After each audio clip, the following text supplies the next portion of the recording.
बिहार में सरकार वेंटिलेटर पर है और जो हम लोग लगातार दावा कर रहे हैं कि ये सरकार किसी भी समय गिरेगी अपने अंदरूनी अंतर्कलह से, इसमें दम दिख रहा है। और जो बीजेपी के बोल हैं, लगातार बीजेपी बोल रही है ये बात। नमस्कार, मैं हूं शुभी और आप देख रहे हैं न्यूज़ ऑन नेशन। बिहार के सियासी गलियारों में इन दिनों काफी सारी चर्चाएं सामने आती है और इन सब के बीच अगर डबल इंजन सरकार की बात की जाए तो बिहार में एनडीए सरकार ठीक ठाक से आने वाले दिनों में नहीं चलेगी। बिहार में सत्ता परिवर्तित होगी, इस बात के दावे विपक्षी दलों की तरफ से लगातार किए जाते हैं और यही वजह है कि बिहार में सत्ता परिवर्तित होने की बात अक्सर सियासी गलियारों में तैरते रहती है। इन सब के बीच आज बीजेपी की तरफ से सहयोग कार्यक्रम की शुरुआत की गई है। सोमवार से लेकर शनिवार तक हर एक बीजेपी के मंत्रीगण जनता से मुखातिब होंगे, उनकी समस्याओं को सुनेंगे और उन समस्याओं का निदान करने की कोशिश उनकी तरफ से की जाएगी। इन सब के बीच इस कार्यक्रम की शुरुआत के साथ ही पहले ही दिन पंचायती राज विभाग के मंत्री सम्राट चौधरी सहयोग कार्यक्रम में शिरकत करते हैं और उन्होंने कई सारी बातें कही। उन्होंने साफ तौर पर कहा कि बिहार में जिस तरीके से एनडीए की सरकार चल रही है, इससे पहले उन्होंने इस बात की भी चर्चा की थी, अगर आपको याद हो तो, कि आने वाले वक्त में बीजेपी इतनी ज्यादा मजबूत हो जाएगी कि सिर्फ और सिर्फ बीजेपी की ही सरकार बिहार में रहेगी। और इन सब के बीच अब इसी उनके बयान को याद करते हुए, दोहराते हुए, साथ ही साथ आज भी सम्राट चौधरी ने इसी बात की चर्चा की कि प्रधानमंत्री के कहने के बाद ही मुख्यमंत्री नीतीश कुमार 7वीं बार बिहार के मुख्यमंत्री बने हैं और इस बात की चर्चा बिहार विधानसभा चुनाव के शुरुआत से ही हो रही थी। आदरणीय नरेंद्र मोदी जी इस देश के प्रधानमंत्री हैं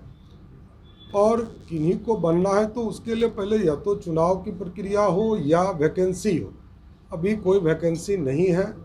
देश के प्रधानमंत्री, यशस्वी प्रधानमंत्री नरेंद्र मोदी जी 2024 तक प्रधानमंत्री हैं और आगे भी अभी 10 साल तक दूसरे को इंतजार करना है किसी को प्रधानमंत्री बनना है। तो नीतीश कुमार में आपको झलक दी है पीएम? नहीं, नीतीश कुमार जी अपने पार्टी के जनता दल यूनाइटेड के प्रधानमंत्री के कैंडिडेट हैं, इसमें कहाँ इश्यूज है? इसमें तो कोई इश्यूज ही नहीं है। लेकिन भारतीय जनता पार्टी और एनडीए के आज के तारीख में देश के प्रधानमंत्री नरेंद्र मोदी जी हैं और आगे के दिनों में भी देश के प्रधानमंत्री वही रहेंगे। जातीय जनगणना को लेकर नीतीश कुमार जी ने एक बयान दिया है। उन्होंने कहा है कि प्रधाधानमंत्री मोदी जी से जातीय जनगणना को लेकर एक स्वाभाविक है। उन्होंने आपको कि जेडीयू प्रेशर बना रही है? देखिए, उनकी जेडीयू या नीतीश कुमार जी अपनी पार्टी की बात को रख रहे हैं और अपनी बातों को रखने के लिए वो स्वतंत्र हैं, इसमें कहीं दो मत नहीं है।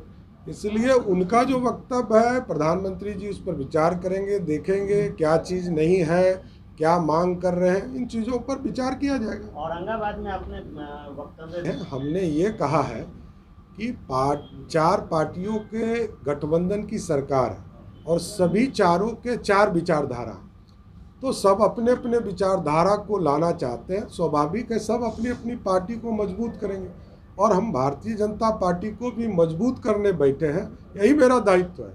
इसलिए पार्टी को और मजबूत करने के लिए हम सबसे नंबर 1 कैसे हो। अभी 74 सीट हमें मिली है, इससे अधिक सीटें मिले तो हमको क्या दिक्कत है? ये जनता पे निर्भर है, हम संगठन को और मजबूत करेंगे। दिक्कतें हो रही है, 5 साल चलेगी सरकार? क्यों नहीं चलेगी? आप समझिए कि 1996 से आदरणीय नीतीश कुमार जी को एनडीए ने नेता माना है, 2000 में मुख्यमंत्री माना है, 2005 में मुख्यमंत्री माना, 10 में मुख्यमंत्री माना, 20 में मुख्यमंत्री चुनाव के पहले हम लोगों ने माना।